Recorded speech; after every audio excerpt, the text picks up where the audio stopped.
The shocking story of a mother and daughter's fight for justice. It was supposed to be a regular evening.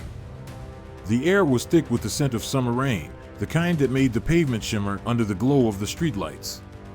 Naomi Williams had just finished her shift at the diner, wiping the sweat from her brow as she locked the door behind her.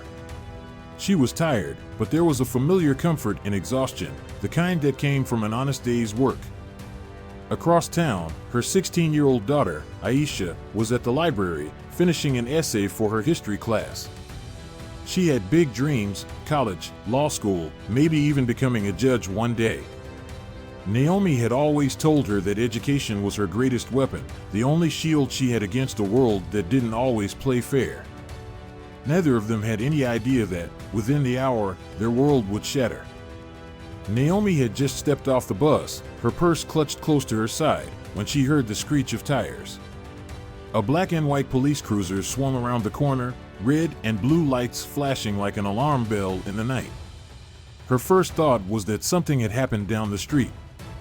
But then the car slowed, too slow. Before she could react, the doors flew open. Officers poured out, guns drawn, shouting commands that made no sense. Naomi Williams. Hands where we can see them. Get on the ground, now.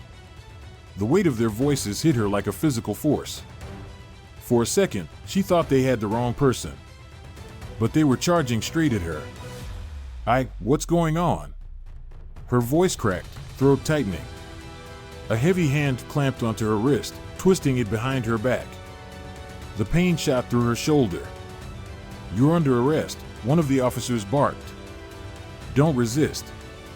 Naomi's heart pounded against her ribs. Resist? I haven't done anything. What is this about? But no one answered. The world blurred, rough hands, metal cuffs clicking into place, her knees hitting the pavement. People were watching. Faces in doorways, peering from windows. Some were whispering, others just staring. She searched the crowd for someone, anyone, who might speak up for her. But there was only silence. Across town, Aisha was just packing up her books when her phone buzzed in her pocket. She glanced at the screen and saw Mom flash across the display. Hey, Ma, she said, balancing her bag over one shoulder. I'm just about to. Aisha Williams, this is the police. We need you to come outside immediately. Her breath caught in her throat. What? Now. Hands where we can see them. The voice was firm, commanding. She turned, and suddenly, the librarian wasn't the only one in the room. Officers were standing at the entrance of the library, staring right at her. Aisha's legs felt weak as she took slow, uncertain steps toward the door. The moment she stepped outside, she was surrounded. Someone grabbed her wrist, snapping cold metal against her skin. Wait! What's happening? But no one was listening. They shoved her into the back of a cruiser, the door slamming shut behind her. Through the glass, she saw students and teachers frozen in place, their eyes wide with shock. But nobody moved. Nobody spoke. By the time Naomi and Aisha were thrown into separate holding cells, the headlines were already rolling out. Mother and daughter arrested in high-profile case. They didn't say what the case was. They didn't explain why the police had come for them with such force. They just put their faces on the news, listed their names, and let the world decide the rest. Sitting on the cold bench in the cell, Naomi closed her eyes and took a slow breath. She had seen stories like this before. She had seen how they ended. And for the first time in her life, she was terrified that no one would listen to the truth. The courtroom was ice cold, both in temperature and in the way Naomi and Aisha were being treated. Naomi sat stiffly, her hands clenched in her lap as she fought to steady her breath. Aisha sat beside her, her body rigid, her fingers trembling as they gripped the edge of the wooden table. The fluorescent lights buzzed overhead, casting harsh shadows across the room. The judge, an older white man with a stern face, adjusted his glasses as he skimmed through the case file. From the moment he entered, Naomi could tell this man had already made up his mind. She had seen that look before. That disapproving, skeptical stare that said, "You don't belong here. You don't deserve justice." Across the aisle, the prosecution sat confidently, their lead attorney, a middle-aged man with slick-back hair, smirking as he shuffled his papers. Next to him was the district attorney, a woman who barely even looked in Naomi's direction. "All rise," the bailiff announced. The courtroom shuffled to their feet as the judge entered. "You may be seated." His voice was like a gavel itself, sharp and final. Naomi exhaled slowly, preparing herself for what was to come. The prosecutor wasted no time. He stood, buttoning his suit jacket, and walked toward the jury with practiced ease. "Ladies and gentlemen," he began, his voice dripping with false sincerity, "what we have here is a case of deception, of fraud, and of an attempt to evade justice." He turned toward Naomi and Aisha, gesturing toward them as though they were nothing more than exhibits in a museum. "A mother and daughter, accused of conspiring to commit a serious crime," he continued. "Now, some may say that they should be given the benefit of the doubt, but let's be realistic. People who are innocent don't find themselves in situations like this." Naomi felt her stomach twist. "People like us," he meant. She stole a glance at the jury. Mostly white. A few black faces, but their expressions were tight, unreadable. Were they scared to be the only ones in the room who saw the injustice? Or had they already been convinced by the news reports plastering her and Aisha's faces across every television screen? The prosecutor continued, his words laced with subtle but unmistakable bias. "Now, Ms. Williams," he turned to Naomi, pretending to look at her kindly, "you've had financial struggles, haven't you?" Naomi straightened in her chair. "I work hard to take care of my daughter," she said evenly. "But you've had struggles," he emphasized. "Living paycheck to paycheck, barely making ends meet. Desperate people do desperate things, do they not?" Naomi clenched her jaw. She had seen this tactic before. Make her look like a desperate, struggling black woman who would do anything to get by. "Objection," her lawyer cut in. "Relevance?" The judge peered over his glasses. "I'll allow it." Of course he would. The prosecutor turned his attention to Aisha. "And you, young lady. A bright student, full of potential." His tone was condescending, as if he were talking to a child who had just been caught stealing a candy bar. "But tell me, how does such a bright girl end up involved in a crime like this?" Aisha swallowed hard. Her voice was small. "I didn't do anything wrong." The prosecutor smiled like a predator sensing weakness. "So you just happened to be in the wrong place at the wrong time?" "Yes." He chuckled under his breath and shook his head. "Convenient." The jury shifted, some leaning forward slightly, others exchanging glances. Naomi knew what they were thinking. Maybe she did do it. Maybe they both did. It didn't matter that there was no solid evidence. It didn't matter that they had alibis. It didn't matter that they had nothing tying them to the crime. What mattered was that, in the eyes of this courtroom, they looked guilty. Naomi's lawyer stood, straightening his tie. "Let's be clear, counselor," he said firmly, turning to the jury. "My client is a hard-working woman who has never had so much as a parking ticket. Her daughter is an honor student with aspirations to become a lawyer herself one day. The state's case is built on speculation and bias, not evidence." The judge sighed, already looking bored. "Let's keep this moving." The prosecutor smirked again. "Oh, I agree, Your Honor." He turned back to Naomi, eyes gleaming. "Ms. Williams, do you think the law is fair?" Naomi hesitated, sensing the trap. If she said yes, it would make it seem like she trusted the system that was already failing her. If she said no, it would make her look angry, resentful, like the kind of woman who might commit a crime. She met his gaze. "I think the law is supposed to be fair." A murmur rippled through the room. The prosecutor grinned like he had won something. Naomi kept her face neutral, but inside, she was boiling. She was fighting a battle she wasn't sure she could win.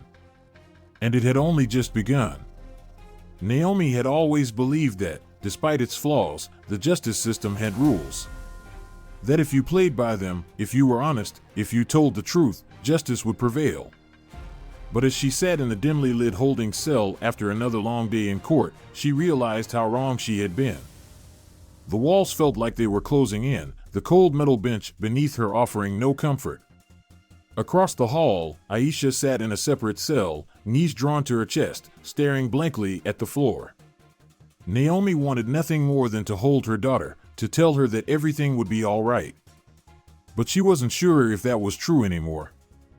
Their public defender, Mr. Coleman, was a decent man, but he was overworked, underpaid, and drowning in cases. Every time he met with them, he looked exhausted, flipping through pages of legal documents like a man trying to put out a fire with a cup of water. "We're filing for a motion to dismiss," he had told Naomi earlier that day. "There's no solid evidence tying you or Aisha to this crime. If we push back hard enough, the prosecution might drop the case." But Naomi had already seen the way the prosecutor and the judge worked together, the way their glances met in silent agreement. She knew what Mr. Coleman wouldn't say out loud. They wanted this case to go to trial. She had seen it before on the news. Cases where a black defendant was railroaded through the system, their lives destroyed before they ever had a chance to defend themselves. The difference was, this time, it was happening to her. The next morning, she was led back into the courtroom, the chains on her wrists rattling with every step. Aisha was already there, seated beside their lawyer. She looked smaller than usual, her normally confident posture hunched, her eyes dark with exhaustion. The judge entered, and Naomi felt her stomach twist. His expression was unreadable, but she already knew what was coming. "Motion to dismiss is denied," he announced, barely looking up from his papers. Naomi's breath caught in her throat. Mr. Coleman stood up quickly. "Your Honor, with all due respect, the prosecution has failed to present any tangible evidence connecting my clients to this crime. The arrest itself was based on circumstantial." "I said denied, Counselor," the judge repeated, cutting him off. "We'll proceed to trial." Naomi's hands clenched into fists. She could feel the weight of the jury's gaze, the way the courtroom murmured around her. She could hear the smirk in the prosecutor's voice before he even spoke. "Excellent, Your Honor," the prosecutor said smoothly. "The people are ready to proceed." It was all so easy for them. Because Naomi and Aisha were guilty in their eyes the moment they were arrested. Outside the courtroom, reporters swarmed. Cameras flashed. Naomi shielded her daughter as best she could, but Aisha still flinched under the lights, the shouted questions, the judgment in the air. "Ms. Williams, do you have anything to say about the accusations? Do you regret what happened? What do you say to those who believe you're guilty?" Her lawyer pushed them forward, through the sea of voices, but Naomi felt every word like a knife. It didn't matter that they were innocent. It didn't matter that the evidence against them was laughable. The moment their mugshots hit the news, the public had already decided their fate. Inside the county jail, Naomi lay awake at night, listening to the distant echo of voices from the other cells. She had never been in trouble with the law before. Never even had a speeding ticket. And yet here she was. She thought about Aisha, alone in juvenile detention, and something inside her cracked. She had spent her entire life teaching her daughter to follow the rules. And now, the system that was supposed to protect them was the very thing tearing them apart. She had never felt so powerless. And she had never been more determined to fight. Naomi had spent her entire life preparing Aisha for the world, teaching her right from wrong, telling her to stand tall, to be proud of who she was, to never let anyone make her feel small. But nothing had prepared her for this. From inside her cold jail cell, she could hear the muffled sounds of guards talking, the distant hum of fluorescent lights, the occasional clatter of metal doors slamming shut. The nights were the worst. Sleep was nearly impossible. Every time she closed her eyes, she saw Aisha's face, scared, lost, trapped. A mother's instinct was to protect. But how could she protect her daughter from a system built to crush them? She refused to cry. Not here. Not in front of these walls that had held too many broken souls before her. Instead, she closed her eyes and whispered the same words she had told Aisha when she was a little girl. "We don't break. We don't fold. We fight." She had to be strong for her daughter. When she saw Aisha in court the next morning, her heart ached. The bright, confident girl she had raised looked so small in her oversized jumpsuit, her eyes red from lack of sleep. But when their eyes met, Naomi forced a smile. Aisha blinked, as if she didn't recognize the expression at first. Then, slowly, she smiled back. It was small, fragile. But it was there. And that was enough. As they were escorted out of the courtroom, Naomi leaned in and whispered, "You're not alone, baby. I will get us out of this." Aisha nodded, gripping her mother's hand for as long as the guards would allow. And in that moment, Naomi knew, no matter what it took, no matter how long it would take, she would fight until the truth was known. Because they were not just another case file. They were mother and daughter. And love was stronger than any injustice. The days blurred together in the county jail. Naomi marked time by the metal clatter of doors opening and closing, the distant voices of guards, and the brief glimpses of Aisha in the courtroom. The weight of their situation pressed down on her, suffocating. Each time she walked into court, she saw the same disinterested expressions, the judge, the jury, the prosecution, all looking at her like she was just another statistic. But she refused to give up. Then, something changed. One afternoon, as Naomi sat in a meeting room across from her exhausted public defender, Mr. Coleman, he rubbed his forehead and exhaled slowly. "I might have something," he said, flipping through his notes. "It's not much, but it could be enough to poke holes in their case." Naomi leaned forward. "What is it?" Coleman hesitated. "Aisha's teacher. Miss Carter. She claims Aisha was at school at the time the crime supposedly took place. She's willing to testify." Naomi's heart pounded. "That's it. That proves Aisha's innocent." Coleman sighed. "You'd think so.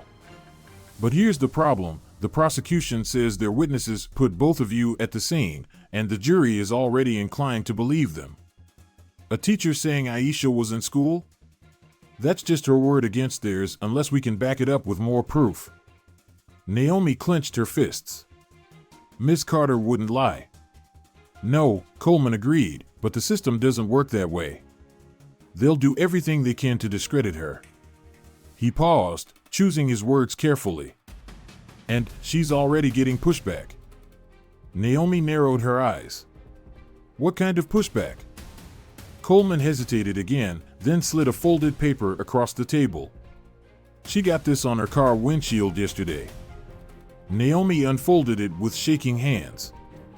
"Stay out of this. You don't know who you're dealing with." Her stomach twisted. "She's scared," Coleman continued. "And honestly, I don't blame her. But she's still willing to testify." Naomi swallowed hard, her pulse hammering in her ears. "They're trying to silence her. That means she has something that could blow their whole case apart." Coleman nodded. "It's possible. I just hope she doesn't back out before trial."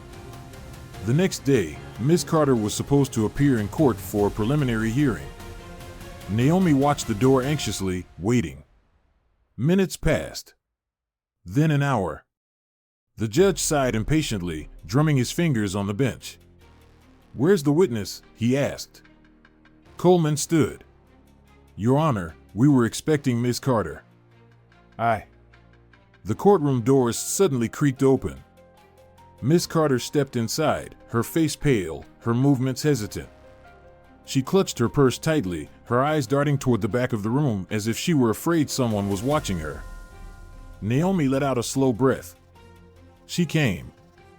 The prosecutor rose smoothly. "Miss Carter," he said, his tone almost friendly. "Thank you for coming in today. I understand you have information regarding Ms. Williams and her daughter?" Miss Carter sat down in the witness chair, adjusting the microphone with trembling fingers. "Yes," she said, her voice quiet but firm. I was Aisha Williams' history teacher. On the day of the alleged crime, she was in my classroom. The prosecutor tilted his head. The entire day? Miss Carter nodded. She didn't leave until the bell rang at 3 o'clock. A ripple went through the courtroom. Naomi clenched her hands together, praying the jury was listening. The prosecutor, however, smiled faintly. Miss Carter, he said, flipping through his papers, you're a dedicated teacher, aren't you? She hesitated. Yes. You care about your students? Of course.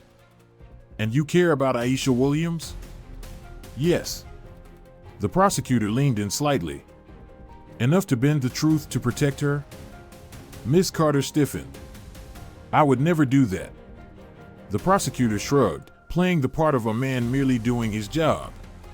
Miss Carter, is it true that you were once reprimanded by your school administration for being too lenient on students with poor grades? Coleman shot up. Objection. Relevance? The judge considered, then nodded. Sustained. Move on, counselor. But the damage was done. Naomi saw it in the way the jury shifted, and the way Miss Carter's fingers trembled slightly as she folded them in her lap. The prosecutor had planted doubt. Still, she pressed on. I remember that day clearly, she said. Aisha was there. She didn't leave. The prosecutor smirked. And yet, we have multiple witnesses saying they saw her elsewhere. Are they all lying? Miss Carter's jaw tightened. I don't know what they saw, but I know what I saw. Naomi held her breath. Would it be enough? The judge turned to Coleman. Does the defense have further questions? Coleman stood. Just one, Your Honor. He turned to Miss Carter. Ma'am, do you have any reason to lie? Miss Carter met his gaze and, for the first time, didn't waver. No. I just want the truth to be heard. The judge sighed, rubbing his temples. Very well. We'll continue with testimony at trial. Naomi exhaled. It wasn't a victory, yet. But it was a start. And she wasn't giving up. Naomi had always suspected that something wasn't right about this case. The way the police had arrested her and Aisha with no real evidence, the way the judge barely listened to their defense, the way the prosecution was so confident, as if they knew the verdict before the trial had even begun. Now, with Miss Carter's testimony being met with threats, Naomi was sure of it. Someone powerful wanted them behind bars. But who? And why? That question haunted her as she sat in a dimly lit jail cell that night, staring up at the cracked ceiling. Across town, in a safer part of the city, someone was pulling the strings. And then, the answer came. The next morning, Mr. Coleman arrived looking grim. He placed a thick file on the table in front of her and leaned in. Naomi, he said, his voice low, I think we found the person who wants you silenced. She sat up straight. Who? Coleman flipped open the file, revealing a printed photo of a man in a sharp navy blue suit, his face polished with power. Naomi felt her stomach turn. Judge Samuel Hartwell. Naomi's pulse pounded in her ears. The judge, she whispered. The same judge running this trial? Coleman nodded, tapping the file. We dug into his history. Hartwell has deep political connections, favors owed all over town. But here's where it gets interesting. He flipped a few pages until he landed on a document covered in redacted lines. There was a case last year, same police department, same prosecutor, same exact pattern. A black man falsely accused of a crime. The case was rushed to trial, the judge denied every motion for dismissal, and then, just as it seemed like the defense had a chance, key witnesses disappeared. Naomi clenched her fists. What happened to him? Coleman sighed. He was sentenced to 20 years. Naomi swallowed hard. But why me? Why Aisha? Coleman hesitated. Because this case isn't about you. It's about covering up something bigger. He pulled out another document. This one was a police report from 2 months before Naomi's arrest. She skimmed through it, her hands shaking. Then she saw it. A real crime. A hit-and-run accident involving a high-profile politician's son, Brian Hartwell. Naomi's breath caught. "The judge's son," she whispered. Coleman nodded. "Covered up by the same prosecutor handling your case." It all made sense now. Someone else had committed a crime. Someone with power. And when the media caught wind of the case, the police and prosecutors needed a distraction, someone to take the fall. They needed a case that would be easy to sell.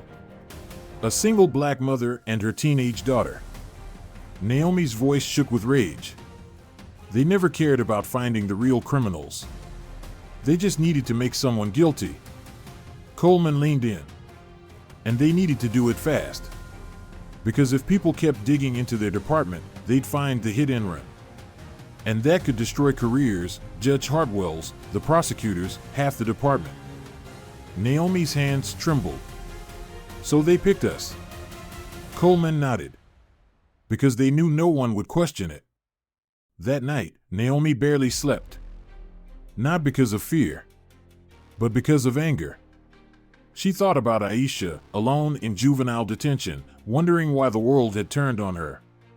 She thought about Miss Carter, risking her safety just to tell the truth. And she thought about all the people who had come before her, people who had been swallowed up by this system and never gotten out. Not this time. Naomi refused to be another name on their list of victims. She would fight. And she would win. Because this wasn't just about clearing her name anymore. It was about exposing the truth.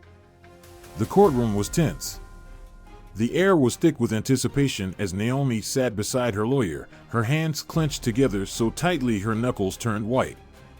Aisha, in her juvenile detention uniform, sat a few seats away, her eyes darting nervously between the judge and the jury. They had no more chances. If they lost today, it was over. The prosecutor stood confidently, smirking as he addressed the jury. "Ladies and gentlemen, the defense has made many claims, but the facts remain. Naomi Williams and her daughter were at the scene. Witnesses saw them. The evidence." The doors to the courtroom swung open with a loud bang. Every head turned. A man in a security guard uniform walked in, his face pale but determined. "I have evidence," he announced. Gasps rippled through the courtroom. The judge frowned. "And who are you?" The man swallowed hard, but his voice was steady. "My name is Darnell Reese. I work at City Hall. And I have something that proves Naomi and Aisha are innocent." Naomi's breath caught. The prosecutor shot up, furious. "Your Honor, this is highly irregular." "Sit down, counselor," the judge said sharply. "Let's hear what this man has to say." Darnell walked to the witness stand, gripping a small USB drive in his shaking hands. "This is security footage from the night of the crime," he said. "I didn't realize what I had until yesterday. It was almost deleted, but I made a copy." Coleman rushed forward. "Your Honor, we request that this footage be played immediately." The judge hesitated, then nodded. A court clerk plugged the USB into a screen. The footage played. And there it was. Clear as day. The real criminals. Two masked men, completely different from Naomi and Aisha. The entire courtroom fell silent. The prosecutor's face turned white. Naomi heard a woman in the jury whisper, "Oh my God." Tears welled in her eyes as she looked at Aisha, who covered her mouth with her hands. They were innocent. And now, the world would know it too. The courtroom was silent. A heavy, almost unbearable tension filled the air as Naomi and Aisha sat side by side, their hands tightly clasped together. The jury had been out for hours, deliberating. Every second felt like an eternity. Naomi could hear the rapid beat of her own heart. She glanced at Aisha, who had barely moved. Her daughter's eyes were fixed on the wooden table before them, her breathing shallow. Then, the door at the back of the courtroom creaked open. "The jury has reached a verdict," the bailiff announced.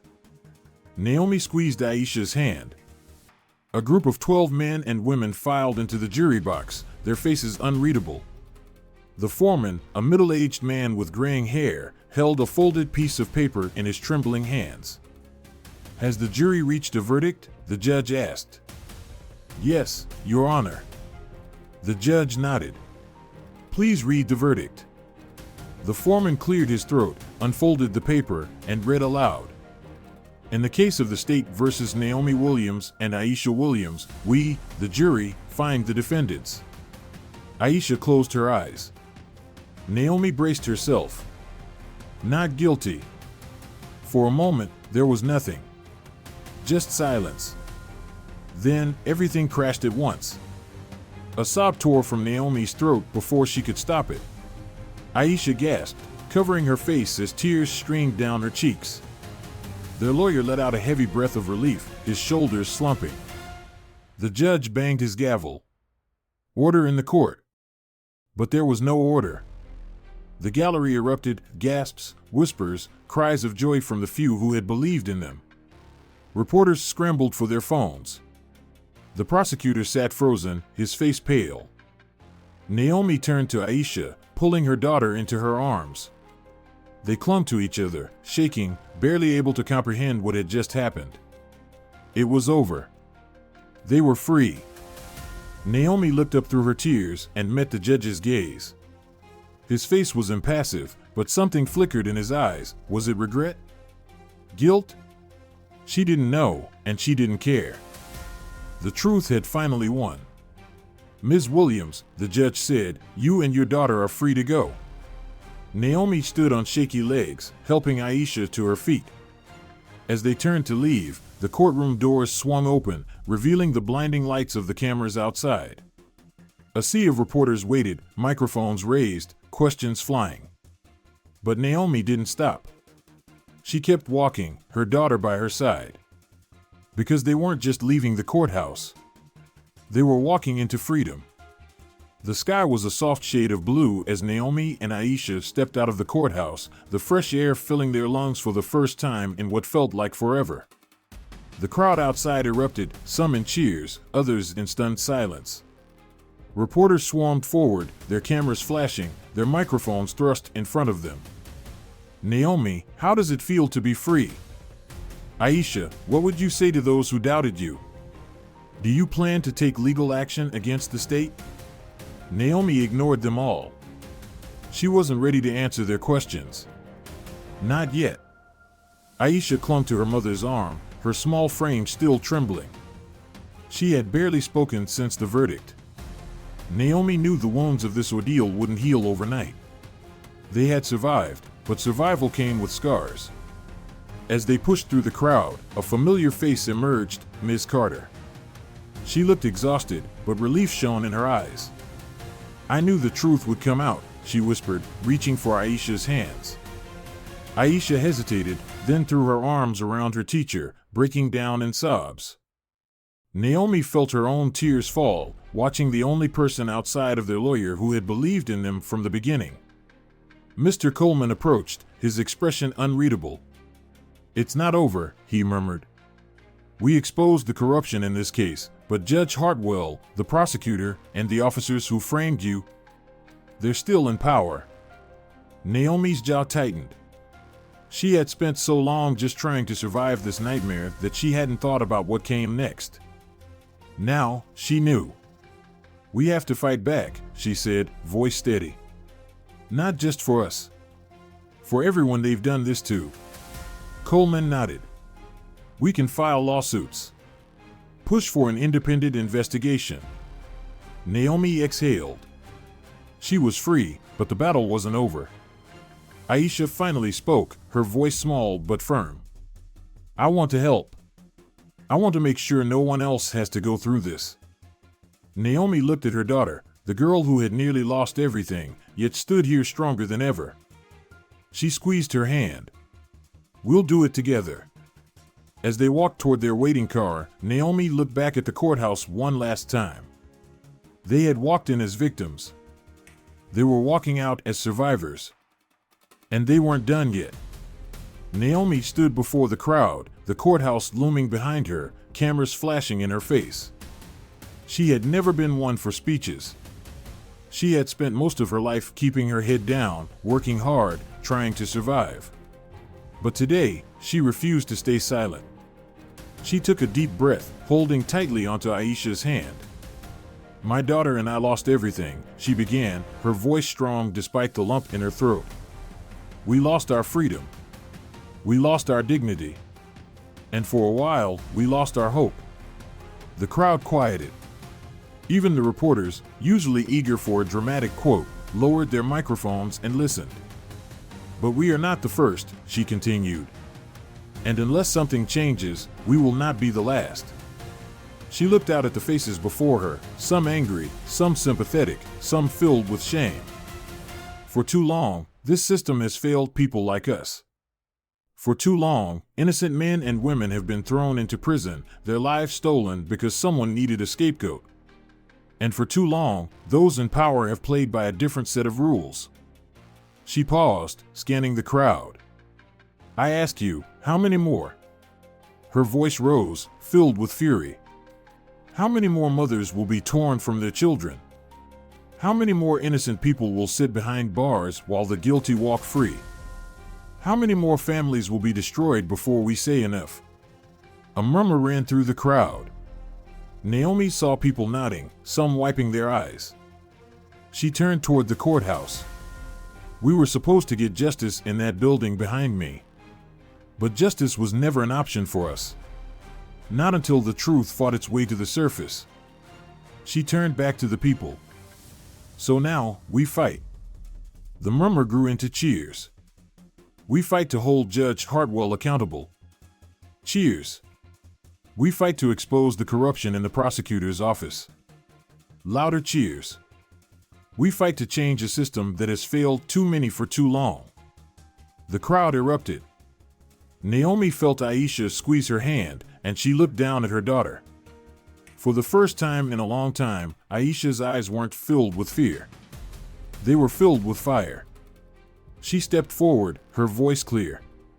"We're not just fighting for ourselves. We're fighting for the people still trapped in this system.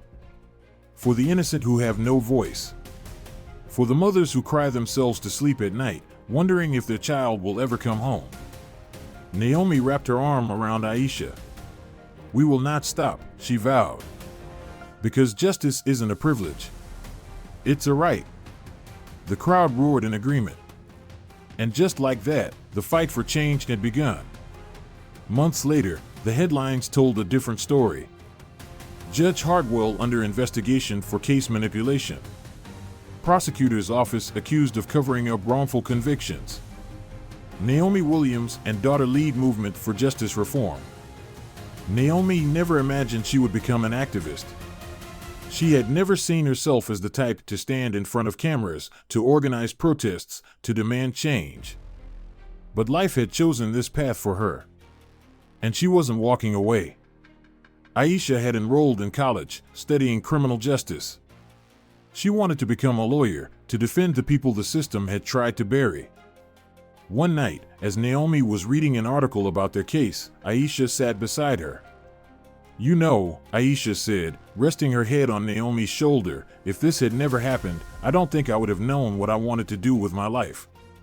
Naomi kissed the top of her daughter's head. "You shouldn't have had to go through it to find your purpose." Aisha sighed. "No.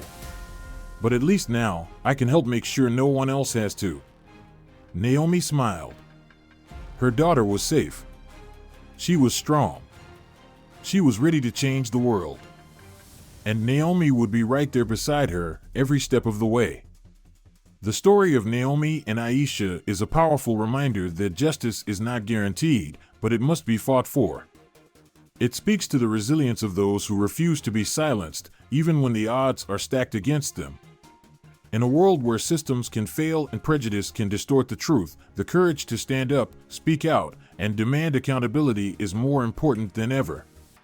For many older Americans, this resonates deeply, having lived through decades of social change, witnessing both progress and setbacks. The lesson here is that silence allows injustice to persist, but action, no matter how small, creates ripples of change. Naomi didn't just fight for herself, she fought for those who couldn't. This is a call to remain engaged, to support truth and fairness in all aspects of life, whether through voting, mentoring younger generations, or simply speaking up when something is wrong.